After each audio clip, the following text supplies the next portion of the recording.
Hi friends, now we are at the word number 47 and the word is late. Late થઈ જવું, મોડું થઈ જવું. ગુજરાતી અંગ્રેજી અર્થની ચર્ચા કરીએ તો શું છે? આફ્ટર ટાઈમ, ટાઈમ પછી, અને ગુજરાતી અર્થ થાય મોડું. સિનોનિમ્સની વાત કરીએ તો ડિલેડ અથવા બિહાઇન્ડ. તો આ ત્રણેય બાબત તો બે સિનોનિમ શબ્દ છે.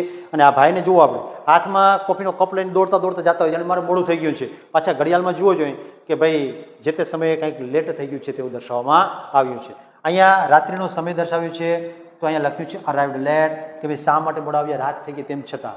તો આ છે આપણો લેટ શબ્દ. અને તેની ચર્ચા કરીએ એક્ઝામ્પલની, તો શું કીધું? હી ઇઝ લેટ ટુડે, તે આજે મોડા છે. ડોન્ટ કમ લેટ, મોડા આવવાનું નથી, આજ્ઞાર્થ વાક્ય છે. પછી શું કીધું? ડોન્ટ કમ લેટ, ફરી વખત તેનું વાક્ય છે. પછી ત્રીજું વાક્ય, સી અરાઇવડ લેટ, તેણી મોડી આવી. તો અહીંયા જોઈ શકો છો કે ડોન્ટ દ્વારા અથવા તો લેટ દ્વારા કયા શબ્દને કઈ રીતે રજૂ કરવામાં આવે છે.